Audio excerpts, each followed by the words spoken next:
ICC champions ట్రోఫీలో భారత్ శుభారంభం చేసింది. Dubai వేదికగా బంగ్లాదేశ్తో జరిగిన మ్యాచ్లో టీమిండియా 6 వికెట్ల తేడాతో విజయం సాధించింది.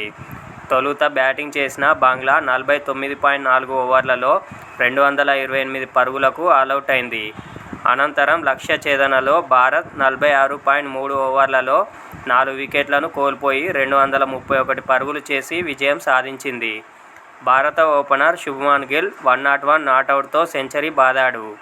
కెరీర్లో ఇది 8వ శతకం కాగా ఐసీసీ ఛాంపియన్స్ ట్రోఫీలో తొలి సెంచరీ కావడం విశేషం. ఇంగ్లాండ్పై సెంచరీ సాధించి దూకుడు మీదున్న కెప్టెన్ రోహిత్ శర్మ 41 పరుగులతో అదే ఆటతీరును ఇక్కడ ప్రదర్శించాడు. తొలి వికెట్కు మరో ఓపెనర్ గిల్తో కలిసి 10 ఓవర్ల లోపే 69 పరుగులు జోడించాడు. రోహిత్ అవుటైన తర్వాత క్రీజులోకి వచ్చిన విరాట్ 22 పరుగులతో కాస్త ఆచితూచి ఆడాడు. షాట్లు కొట్టకుండా సింగిల్స్కు పరిమితమయ్యాడు. స్పిన్నర్ రిషభ్ బౌలింగ్లో కోహ్లీ వికెట్ ఇచ్చేశాడు. శ్రేయస్ అయ్యర్ 15 పరుగులతో కాసేపు చూడచక్కని ఆటతీరు ప్రదర్శించాడు. అయితే ఎక్కువ సమయం క్రీజులో ఉండలేదు. ఇంగ్లాండ్తో సిరీస్లో 5వ స్థానంలో ఆకట్టుకున్న అక్షర్ పటేల్ 8 పరుగులతో ఈసారి తేలిపోయాడు. మరోవైపు వికెట్లు పడుతున్నా సరే ఏకాగ్రతను కోల్పోకుండా శుభ్మన్ గిల్ కీలక ఇన్నింగ్స్ ఆడాడు. కేఎల్ రాహుల్ 40తో కలిసి జట్టును గెలిపించాడు. ఈ క్రమంలో కేఎల్కు అదృష్టం కూడా కలిసొచ్చింది. చేతిలో పడిన క్యాచ్ను బంగ్లా ఫీల్డర్ చేజార్చాడు.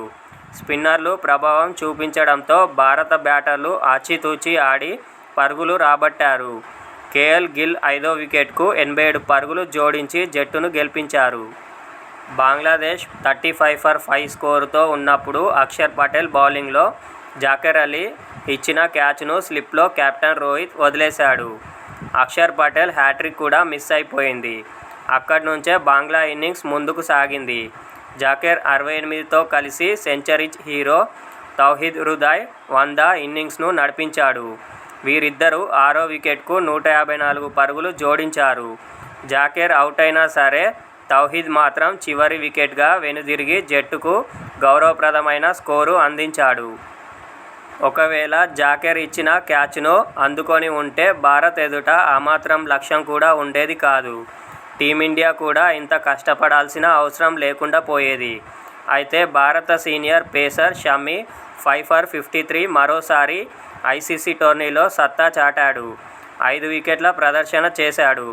అతడితో పాటు హర్షిత్ 3, అక్షర్ పటేల్ 2 వికెట్లు తీశారు.